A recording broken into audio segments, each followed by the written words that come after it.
this unusual shaped mouth with crushing kind of pads of teeth, and it uses this mouth like a vacuum cleaner as it moves over the sandbar and sucks up prey and crushes prey with this mouth.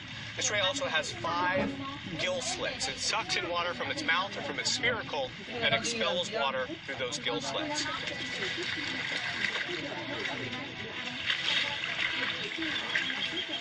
I've been told that this ray is the largest and deadliest fish in the river. Considering how large it is, how powerful it is, feeling how strong it was. What I'm seeing right now, it breaks that stereotype of the deadliest animal in the river. This is not what I expected. I mean, this ray, you look at it now, it's very calm. I can't think of another fish that I could get this close to in the water and be okay with us being right next to it like this.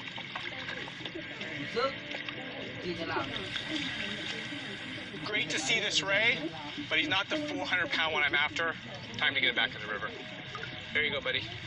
Oh, nice, perfect.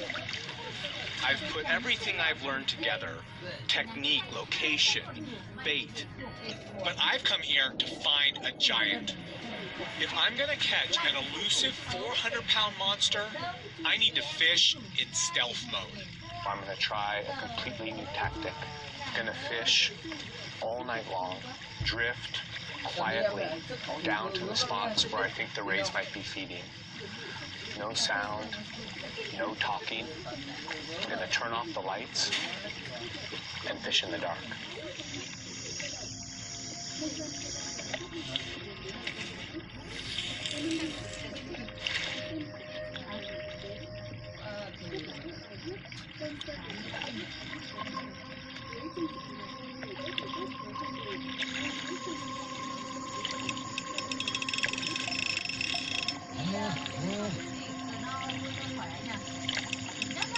There was a bite on one of the rods. A little bit of line came off the reel this time of night. In these conditions, it's unlikely to be a piranha.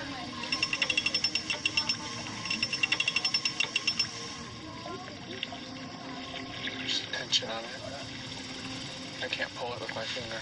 Sácala, sácala, la caña.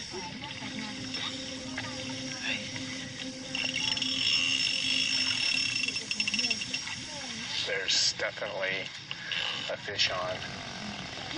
Now I can feel the weight of the fish. It's still pulling line, just making a run. We need to get light. And I have a fish on. And this time of night, the way it's fighting, the way it's sticking to the bottom, making runs, feels big. It's a stingray. Ah! Of the whole trip, at night when we can't see, we're using the other boat to try to force the ray away from the banks.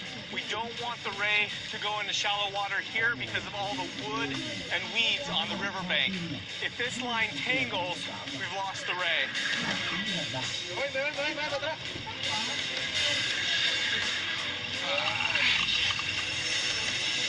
It's difficult with a ray this size. It's just a tug of war. I get line in, the ray pulls it back out. I mean, there are stories of 14-hour fights with big rays. Oh, it's going.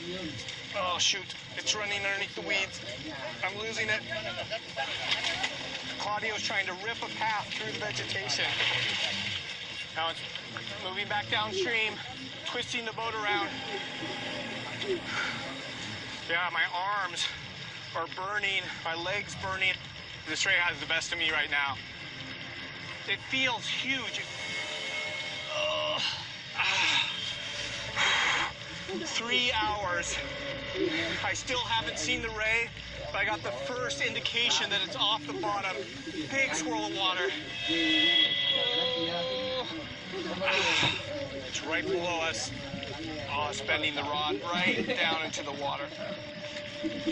Big swirls in the water. It's right underneath the boat. Just waiting for my first glimpse. Acá, acá, acá. Para, para, para. There it is. I just got my first look at the ray, and it's massive. Ulfi thinks that this ray weighs about 400 pounds. This ray is not secure until we have a rope around the tail. After searching for 2 weeks for an elusive giant short-tailed river ray, losing this monster now would be a disaster. Ahí está, la cola. Dame la soga.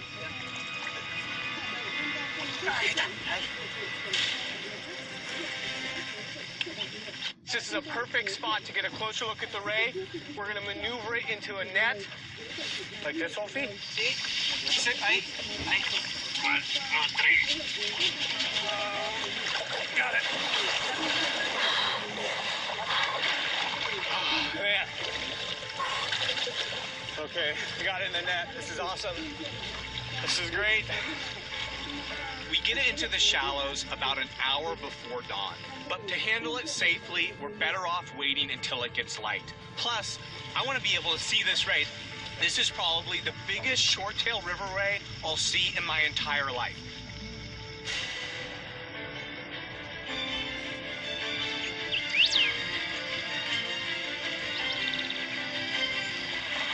We struggled all night long to bring this fish in. And now, in the light of day, I can see it was worth it. This is the reason I came here. I heard stories about giant rays, and here it is. An amazing, gigantic, massive, short-tailed river stingray.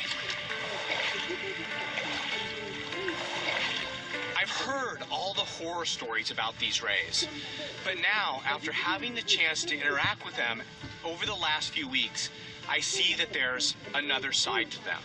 Sure, it's got a dangerous toxic tail, but it never uses this to attack. It's purely for defense. This ray here, at least in the net, it almost seems gentle. You can see the size, the thickness of the tail. It's as large as Ulfi's leg.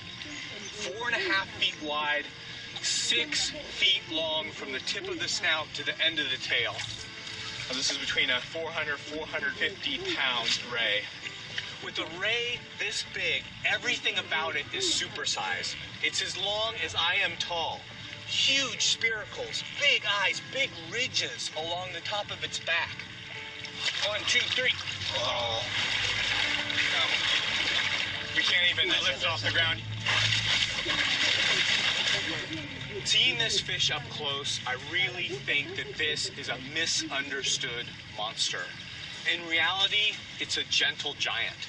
It rarely attacks unprovoked, if ever. It uses its barb as a defensive weapon and spends most of its life hiding on the river bottom, minding its own business, just growing, getting big. 1, 2, 3. Only a handful of people in the world have ever seen a fish like this. And it's great to know that fish like this still exist. Time to get this ray back in the river. Okay, it's gonna go. We're pulling the net out. And as soon as it's swimming, we all need to get out of the water. You ready? There you go, lady. Oh, he's gonna let it go when it starts swimming. Here it goes, swimming. Nice, there it goes.